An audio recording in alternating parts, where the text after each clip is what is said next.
Bismillahirrahmanirrahim. Assalamualaikum warahmatullahi wabarakatuh. Waalaikumsalam warahmatullahi wabarakatuh.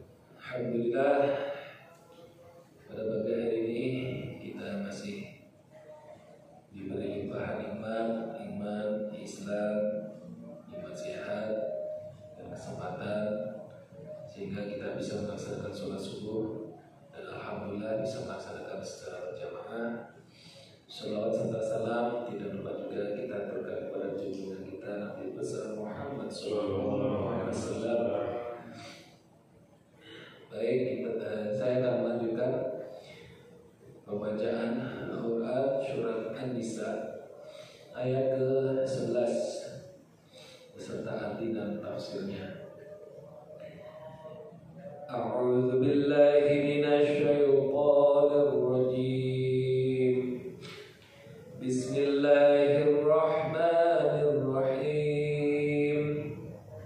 Yusikumullahu fi auladikum lizzakari mithlu khaddil unthayayn fa in kunna nisaan fawqa ithnatayni falahunna thulutha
Pembagian tersebut di atas sesudah dipenuhi wasiat yang dia buat atau dan sesudah dibayar hutangnya. Tentang orang tuamu dan anak-anakmu, kamu tidak mengetahui siapa di antara mereka yang lebih dekat atau banyak manfaatnya bagimu. Ini adalah ketetapan dari Allah. Sesungguhnya Allah Maha mengetahui lagi Maha bijaksana. Maha benar Allah dengan segala firman-Nya. Saya ulangi artinya ya. Allah mensyariatkan bagimu tentang pembagian waris untuk anak-anakmu, yaitu bagian seorang anak laki-laki sama dengan bagian dua orang anak perempuan. Dan jika anak itu semuanya perempuan lebih dari dua, maka bagian mereka 2/3 dari harta yang ditinggalkan. Jika anak perempuan perempuan itu seorang saja, maka dia memperoleh separuh harta. Dan untuk dua orang ibu bapak, bagi masing-masingnya 1/6 dari harta yang ditinggalkan. Jika yang meninggal itu mempunyai anak, jika orang yang meninggal tidak mempunyai anak dan dia diwarisi oleh ibu bapaknya saja, maka ibunya mendapat 1/3. Jika yang meninggal itu mempunyai beberapa saudara, maka ibunya memperoleh 1/6. Pembagian-pembagian tersebut di atas sesudah dipenuhi wasiat yang dia buat dan atau sesudah dibayar hutangnya. Tentang orang tuamu dan anak-anakmu, kamu tidak mengetahui siapa di antara mereka yang lebih dekat atau banyak manfaatnya bagimu. Ini adalah ketetapan dari Allah. Sesungguhnya Allah Maha mengetahui lagi Maha bijaksana. Penjelasan tafsirnya, ayat yang mulia ini, ayat sesudahnya, dan ayat penutup surat ini adalah ayat-ayat mengenai ilmu faraid atau pembagian warisan. Dan ilmu faraid tersebut diistinbatkan dari 3 ayat ini dan hadis-hadis yang menjelaskan hal tersebut sebagai tafsirnya. Adapun yang berhubungan dengan pembahasan yang lebih detail, perbedaan pendapat, dalil-dalilnya serta hujah-hujah yang dikemukakan oleh para imam, tentu pemaparannya ada di dalam kitab-kitab hukum fikih. Hanya kepada Allah tempat meminta pertolongan. Terdapat anjuran untuk mempelajari ilmu faraid dan masalah faraid yang secara khusus disebutkan pada surat ini adalah salah satu bagian yang terpenting darinya. Pada salah satu riwayat marfu yang dituturkan oleh Abu Dawud dan Ibnu Majah dari Abdullah bin Amr disebutkan bahwasanya ilmu itu ada 3, sedangkan selainnya adalah keutamaan atau pelengkapnya. Ayat yang mudah, ayat yang muhkam, sunnah yang pasti, atau faraid yang adil.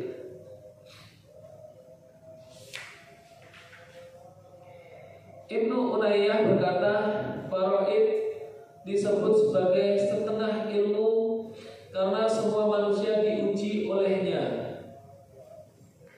Ketika menafsirkan ayat tersebut, Al-Bukhari meriwayatkan dari Jabir bin Abdillah, dia berkata, Rasulullah dan Abu Bakar sedang berada di Bani Salam menjengukku dengan berjalan kaki. Lalu beliau menemukanku dalam keadaan tidak sadarkan diri. Maka beliau meminta air untuk berwudu dan memercikkannya kepadaku hingga aku sadar. Aku bertanya, apa yang engkau perintahkan kepadaku dalam mengelola harta ya Rasulullah? Maka turunlah ayat berikut. Yusikumullahu fi auladikum lidzakari mithlu hadzil unthayain. Allah mensyariatkan bagimu tentang pembagian waris untuk anak-anakmu, yaitu bagian seorang anak laki-laki sama dengan bagian 2 orang anak perempuan. Hal yang sama juga dinukilkan oleh Muslim, An-Nasai dan sekelompok perawi lainnya. Wallahu a'lam. Firman Allah, yusikumullahu fi auladikum lidzakari mithlu hadzil unthayain. Allah mensyariatkan bagimu tentang pembagian waris untuk anak-anakmu, yaitu bagian seorang anak laki-laki sama dengan bagian 2 orang anak perempuan. Artinya dia memerintahkan kalian untuk berbuat adil kepada mereka, karena dahulu orang-orang jahiliyah memberikan seluruh harta warisannya hanya untuk anak laki-laki, tidak untuk wanita.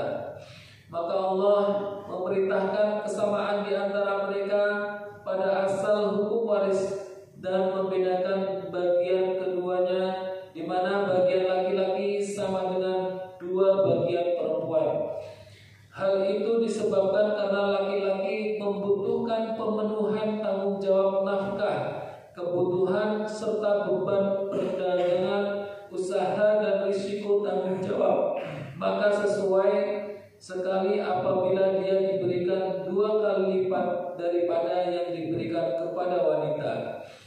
Sebagian ulama yang memiliki kedalaman analisis mengambil kesimpulan dari ayat ini,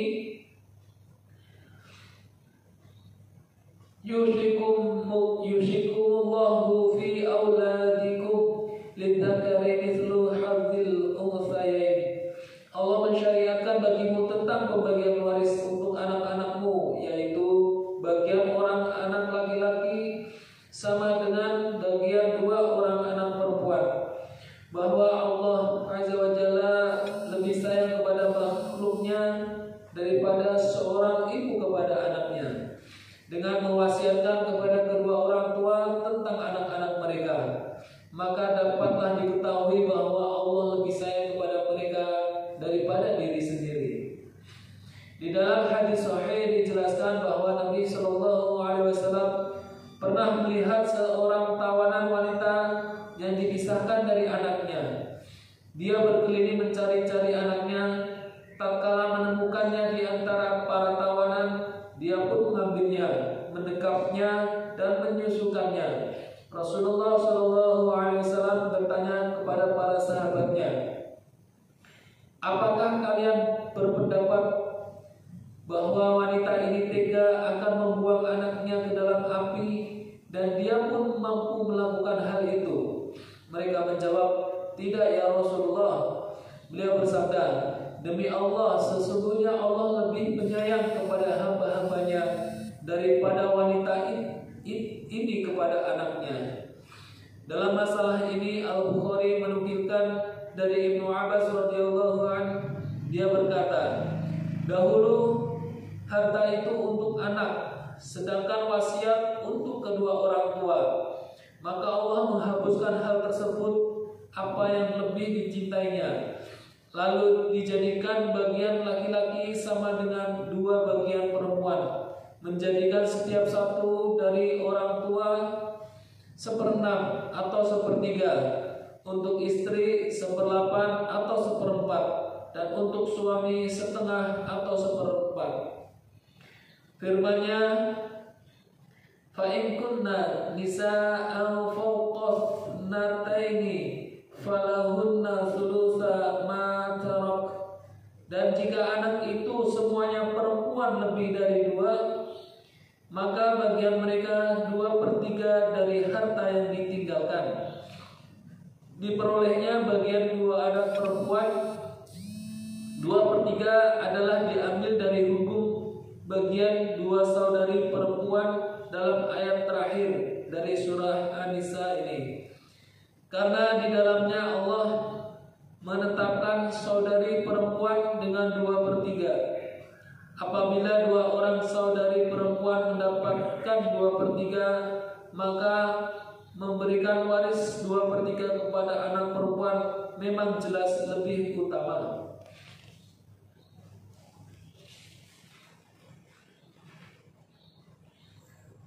Sebagaimana pada penjelasan yang lalu di dalam hadis Jabir bahwa Rasulullah SAW menetapkan 2/3 untuk 2 orang putri Sa'ad bin Rabi. Al-Quran dan As-Sunnah menunjukkan hal tersebut. Allah juga berfirman, fa in kanat wahidatan falaha nisfu. Jika anak perempuan itu seorang saja, maka dia memperoleh 1/2 harta. Seandainya 2 orang anak perempuan mendapatkan 1/2 harta, niscaya akan disebutkan pula dalam nas.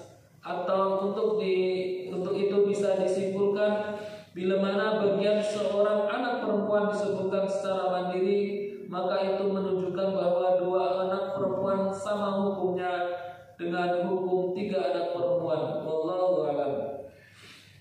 Firman Allah, wali abawaihi likulli wahidin minhuma sulusu. Dan untuk 2 orang ibu bapak, bagi masing-masingnya 1/6 dari harta yang ditinggalkan. Kedua ibu dan bapak memiliki beberapa keadaan dalam masalah pembagian harta warisan. Pertama, keduanya bergabung bersama anak-anak atau jenazah, maka masing-masing memperoleh 1/6. Jika jenazah tidak meninggalkan ahli waris kecuali 1 orang anak perempuan, maka bagi anak perempuan adalah setengah, dan masing-masing ibu bapak mendapat 1/6, sedangkan bapak mendapat 1/6.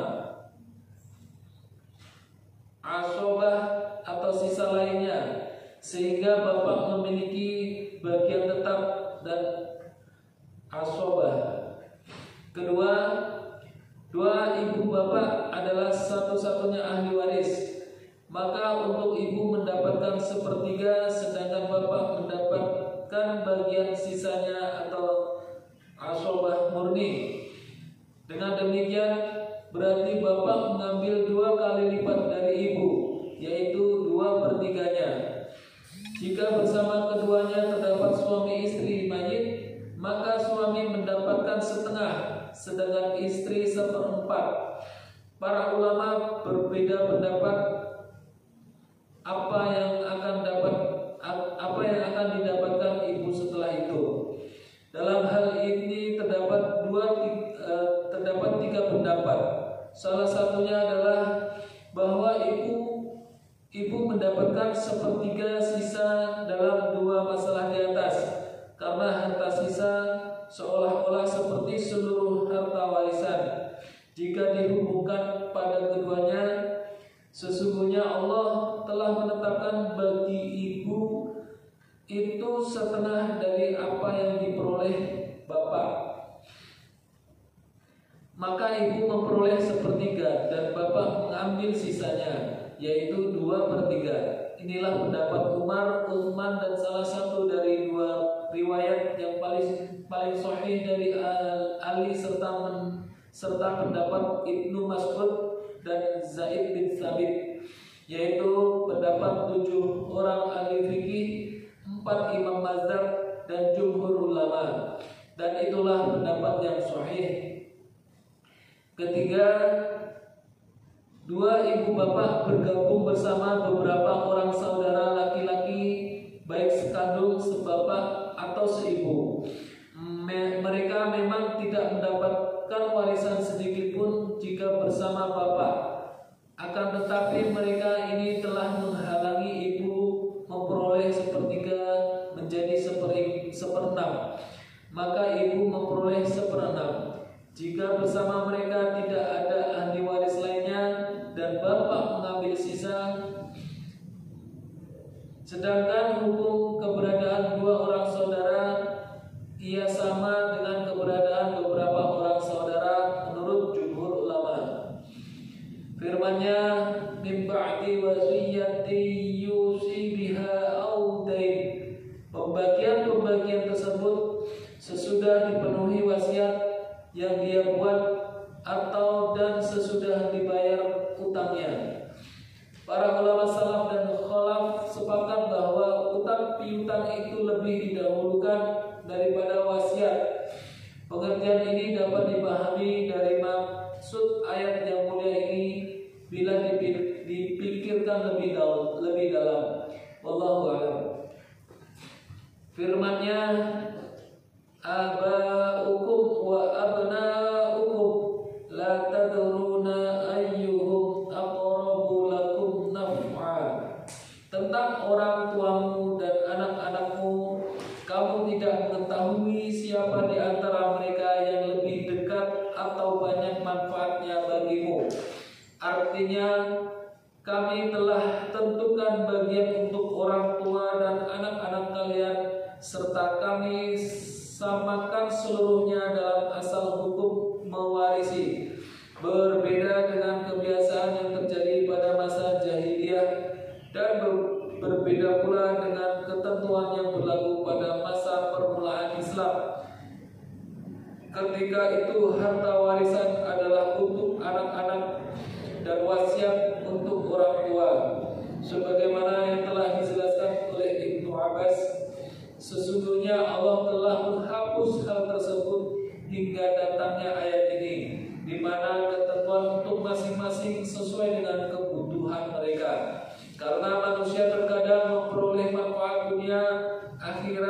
atau keduanya dari bapaknya apa yang tidak dia peroleh dari anaknya, dan terkadang sebaliknya.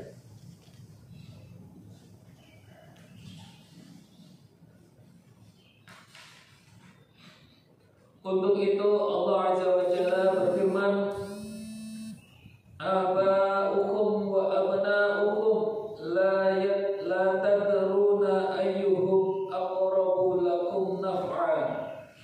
Tentang orang tuamu dan anak-anakmu, kamu tidak mengetahui siapa di antara mereka yang lebih dekat atau banyak manfaatnya bagimu. Artinya sesungguhnya manfaat itu dimungkinkan dan diharapkan dari sini, yaitu dari anak, sebagaimana juga dimungkinkan atau diharapkan dari pihak lain, yaitu dari bapak. Karena itu kami tetapkan, yakni masing-masing bagian untuk kedua belah pihak, serta kami samakan di antara mereka itu dalam asal hukum mewarisi. Wallahu a'lam. Firman-Nya, fariidatan minallah, ini adalah ketetapan dari Allah. Rincian warisan yang telah kami sebutkan dan pemberian bagian warisan yang lebih banyak kepada sebagiannya merupakan ketetapan, hukum dan keputusan Allah. Allah Maha mengetahui dan Maha bijaksana, yang meletakkan sesuatu sesuai dengan tempatnya serta memberikan kepada setiap orang yang berhak sesuai dengan kadarnya. Untuk itu Allah Subhanahu wa taala berfirman, innallaha kana aliman hakima. Sesungguhnya Allah Maha mengetahui lagi Maha bijaksana. Alhamdulillah, pembacaan surat An-Nisa ayat ke-11 tentang waris, ya, tentang harta warisan telah saya bacakan. Saya lanjutkan ke pembacaan hadis. Hadis yang ke-8 masih mengenai bab kasih sayang, kasih sayang Muslim.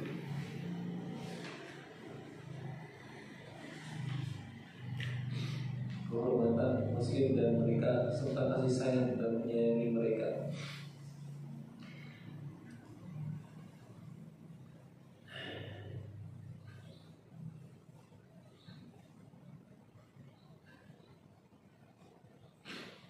Dari Aisyah radhiyallahu anha berkata, sesungguhnya jika Rasulullah Shallallahu alaihi wasallam meninggalkan suatu amal perbuatan, padahal beliau suka mengerjakan amalan tersebut, hal ini karena beliau khawatir kalau orang-orang akan ikut mengamalkannya, sehingga amalan tersebut diwajibkan atas mereka. Muttafaqun alaih.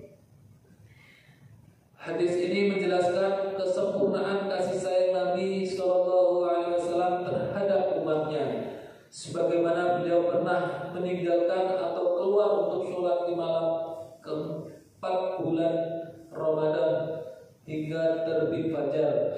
Beliau bersabda, tidak ada yang mencegahmu melainkan khawatir jika salat tersebut diwajibkan atas kalian, lalu kalian tidak mampu melakukannya. Saya ulangi, dari Aisyah radhiyallahu anha berkata, sesungguhnya jika Rasulullah meninggalkan suatu amal perbuatan, padahal beliau suka mengerjakan amal tersebut, hal ini karena beliau khawatir kalau orang-orang akan ikut mengamalkannya, sehingga amalan tersebut diwajibkan atas mereka.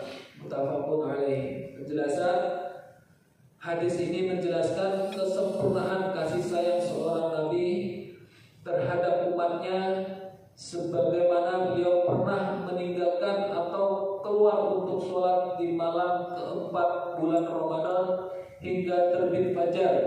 Beliau bersabda, tidak ada yang mencegahku melainkan khawatir jika salat tersebut diwajibkan atas kalian, lalu kalian tidak mampu melakukannya. Alhamdulillah, pembacaan hadis sudah saya telah bacakan. Mudah-mudahan apa yang sama-sama kita dengarkan bisa kita pahami, bisa kita renungi juga. Amin. Dan utamanya bisa Amin. kita amalkan di kehidupan kita sehari-hari. Amin amin ya Allah. Kita tutup kajian pada pagi hari ini dengan doa kafaratul majlis. Subhanallahumma wa bihamdika asyhadu an la ilaha illa anta astaghfiruka wa atubu ilaik. Wassalamualaikum warahmatullahi wabarakatuh. Waalaikumsalam warahmatullahi wabarakatuh.